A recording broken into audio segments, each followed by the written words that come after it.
जय हिंद। सर्वप्रथम सभी को भगवान परशुराम जी की जयंती की हार्दिक बधाई। उनकी जयंती मनाने के साथ साथ उनके आदर्शों को भी जानने की कोशिश करें तो हमारे लिए एक बेहतर होगा, क्योंकि आज जो मौजूदा हालात है, अगर हम उनको अनुसरण करते हैं तो उस पर हम विजय पा सकते हैं। और हमारे भगवानों को लेकर जो तमाम भ्रांतियाँ फैलाई गई है उस पर आपको ध्यान देने की ज़रूरत है नहीं। इतना समझ लीजिए कि भगवान जब जब अवतरित हुए उनका मकसद पाप का खात्मा रहा, ना कि किसी समाज किसी के प्रति उनका कोई विद्वेष नहीं रहा। जब राम जी ने रावण का वध किया तो वहाँ विभीषण को कुछ नहीं किया। तो इस तरह की जो कैरेक्टर असैसिनेशन हुए हैं, जितनी भ्रांतियाँ फैलाई गई है हमारे देवी देवताओं के ऊपर, उसको आपको ध्यान देने की ज़रूरत है नहीं। तो शुरू करते हैं। 3 बातें हैं। पहले से डासना देवी मंदिर कितना बदल गया है, योगी आदित्यनाथ ईद की बधाई क्यों नहीं देते, और यति नरसिम्हानंद जी महाराज ने भी नरेंद्र मोदी को आईना दिखाया है। तो शुरू करते हैं। योगी आदित्यनाथ ईद की शुभकामना क्यों नहीं देते। जब 2017 में यूपी के चीफ मिनिस्टर बने तो कोई मजहबी त्यौहार था, एग्जैक्टली क्या था मेरे को भी याद नहीं आ रहा। उस समय इन्होंने ट्वीट कर एक बधाई दी थी। उसके बाद लोगों ने इनका इतना ट्रोल किया कि उसके बाद से इन्होंने किसी मजहबी त्यौहार के ऊपर कोई बधाई और शुभकामना नहीं भेजी। तो उस समय क्या हुआ, समय रहते हम पहचान गए, हमने विरोध किया, ये बीमारी वहीं खत्म हो गया। तो दूसरी तरफ हिंदू हृदय सम्राट जो कि मीडिया कहता है, नरेंद्र दामोदर दास मोदी, उन्होंने भगवान परशुराम जी की जयंती के साथ साथ ईद की भी बधाई दी है।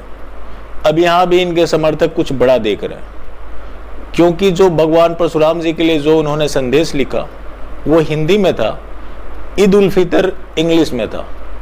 यहाँ भी एक बड़ा मास्टर स्ट्रोक है। यही नरेंद्र मोदी जी पिछली साल भगवान परशुराम जी का जयंती भूल गए थे, लोगों ने काफ़ी ट्रोल किया, फिर कई दिनों बाद इन्हें भगवान परशुराम जी याद आए। इनको लेकर यति नरसिम्हानंद जी ने भी एक ट्वीट किया है और एक अच्छी सलाह दी है। जो उन्होंने ट्वीट किया, हर हर महादेव, ये मोदी जी का विरोध नहीं है बल्कि वर्तमान का सत्य है। हम लुटेरे कांग्रेसियों और काली नागिन सोनिया के विरोधी इसी मुस्लिम प्रेम की वजह से तो हैं। मुस्लिम प्रेम ही भारतीय जनता पार्टी के हार का कारण बनेगी। इन्हें अपनी नियति और नीति सुधारने की आवश्यकता है।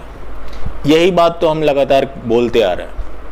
आज नरेंद्र मोदी जी के बारे में इतनी सारी बातें हो रही है, क्यों हो रही है? इनकी तुष्टीकरण नीति की वजह से।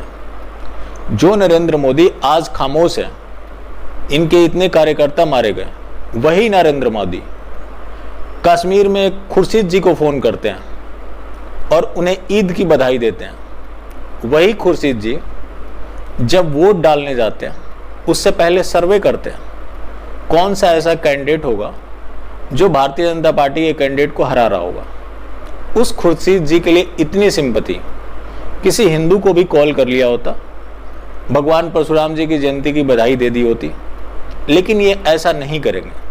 और इनके समर्थक जो हैं, जो इनके ऊपर सवाल खड़े करेंगे, उसका कैरेक्टर असैसिनेशन करना शुरू कर देंगे, जो कि यति नरसिम्हानंद जी का भी शुरू हो चुका है कि वो अखिलेश यादव के इशारे पे काम कर रहे हैं। किसी को इशारे पे काम करने की तुम मौका ही क्यों दे रहे हो? इनको लेकर पूरे समाज पे सवाल खड़े हो सकते हैं, लेकिन इनके ऊपर सवाल खड़े नहीं होंगे। यही नरेंद्र मोदी जब पिछली बार बंगाल चुनाव में गए थे तो इन्होंने कहा बंगाल के लोगों के दोनों हाथ में लड्डू है, बंगाल में दीदी तो केंद्र में मोदी है। वही दीदी इनके लिए रसगुल्ले भिजवाती हैं। बीच में एक बार कंट्रोवर्सी हुआ था जब ममता बनर्जी ने कहा था कि इस बार रसगुल्ले की जगह पत्थर भिजवाया करूंगी, इनके लिए कपड़े भिजवाती हैं। वही मोदी इस बार के चुनाव में क्या बोल रहे हैं, दीदी ओ दीदी। लेकिन लोगों को इन बातों पे ध्यान देने की जरूरत नहीं है, क्योंकि मोदी जी हैं, कुछ कर रहे होंगे तो ठीक ही कर रहे होंगे। आज उसी का परिणाम है जो इतने इनके ऊपर सवाल खड़े हो रहे हैं, और ये इनके ऊपर बहुत भारी पड़ने वाला है।